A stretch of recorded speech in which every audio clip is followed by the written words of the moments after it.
Hey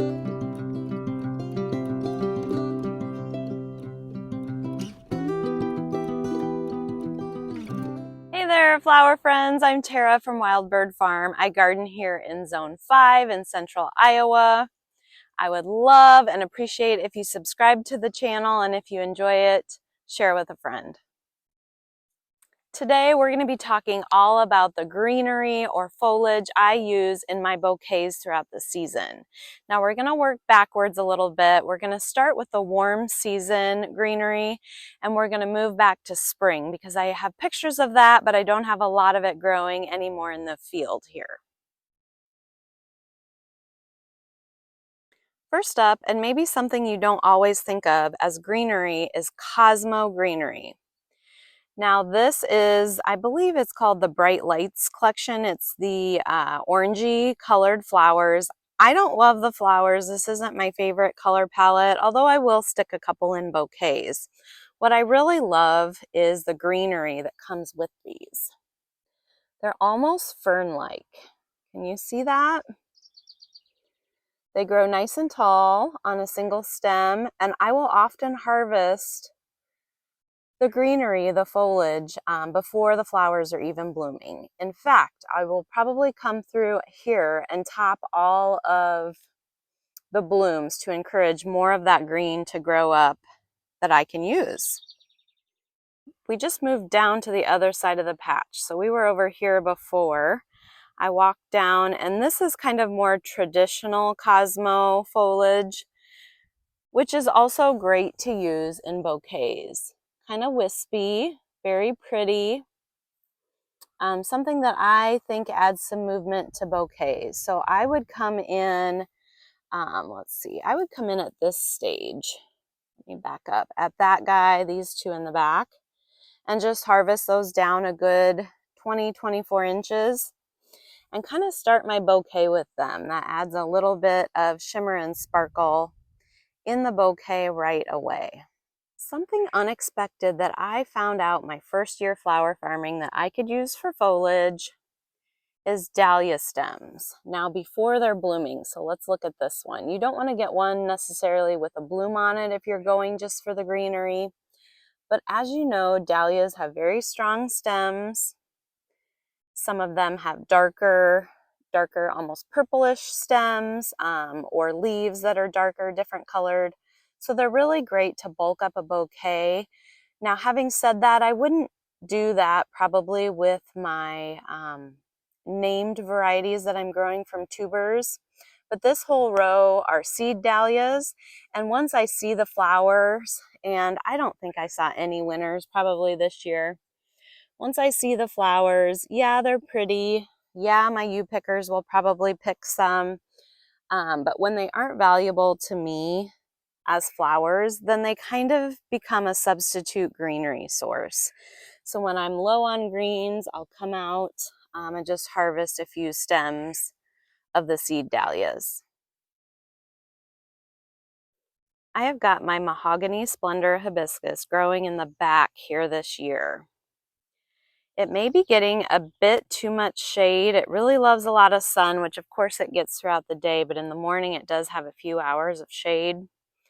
I would say they're growing a little bit slower, although I know I started them a lot later, so maybe I should give them that benefit.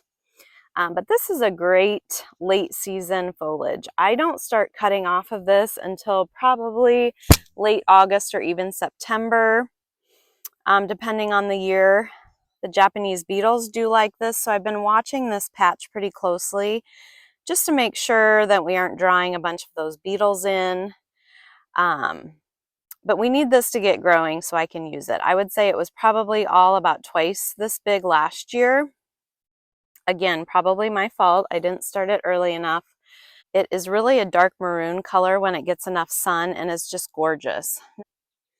But this is great stuff and something that I will plant, or I plan to plant each year to have some late season bulk in my bouquets. Here's a picture from last year to better show the growth of just one plant. The last warm season greenery I love to use is basil, and I've narrowed it down. I love the cinnamon basil. The dark opal basil doesn't get quite as tall. I just planted a bit of that, and then the lemon basil. Now you'll see my first year I grew this, I had a whole 25-foot row, and that was way too much. I just put a couple sprigs in generally just for the scent. The cinnamon is really my favorite. I have the most of that. And looking at this year's growth, this is tallest by far. So these are ready for me to harvest. I can let them go a bit longer though. They'll get a little bit tougher, a little bit woodier, and that way they're less likely to melt down in the vase. This is another one that you might want to think about using quick dip for, and for sure harvest right away in the morning when it's coolest. The final warm season annual is Sweet Annie, and I'm kicking myself for not growing this year. It has a wonderful scent. It sends up plentiful, wispy bloom spikes that you can harvest and use as greenery. This also self-sows pretty readily, but because we redid our field this year, we didn't have any self-sow. Definitely one that I will add back into my lineup next year. Now, when we're talking of spring greenery, one thing I love to use is Bupleurum. I do have a small patch here still holding on, so I thought we might as well look at this before we move into pictures. But this is really tall, good strong stems. Now, I did notice I harvested some of this the other morning, and when I brought it inside, it sort of wilted. I hadn't experienced Bupleurum wilting before. So I think later in the season, even though I was cutting, at 6:30 a.m. when it was the coolest, I think I will use quick dip on the rest of this Bupleurum when I harvest it. I also have some Cerinthe still growing. This is another spring plant that I love to use for greenery or foliage in bouquets. It gets these really pretty little purple bracts on them, nice tall. These do have a tendency for wilting, especially this late in the season I've had some issues. So again, I would use quick dip.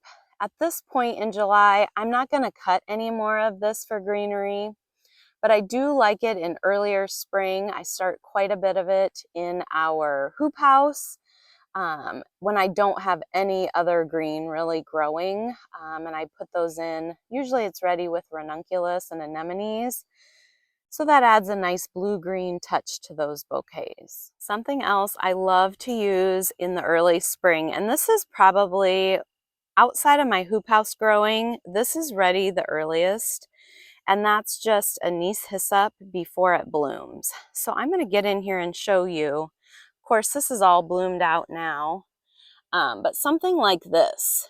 They're really nice and tall, at least 36-inch stems, I would say, in the spring, but it's going to look something like this, usually a little bulkier.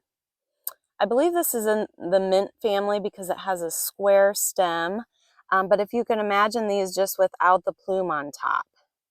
Great greenery in those early bouquets. So I would say I'm using this like at peony time. So between maybe mid-May, I might be able to use it with ranunculus. Between, through May into June. And you can use it when it's budding up, when it puts its blooms on too. I just find that these kind of flake off, and I don't love that in bouquets. But using it before it blooms, just the green stalks are absolutely wonderful. I found a picture that helps show what they look like before bloom. The last cool season greenery I like to plant very early on for early use is cress. I have grown both the Persian and the penny crest varieties, and I like both. I just don't have many pictures showing this off in the field. Definitely want to net this stuff, otherwise it will grow its seed heads and very quickly topple over. That wraps things up today. Let me know down in the comment section what you love using for greenery and foliage in your bouquets. I know there's lots of other things out there. Everyone has their favorites. So let me know in the comments. Until next time.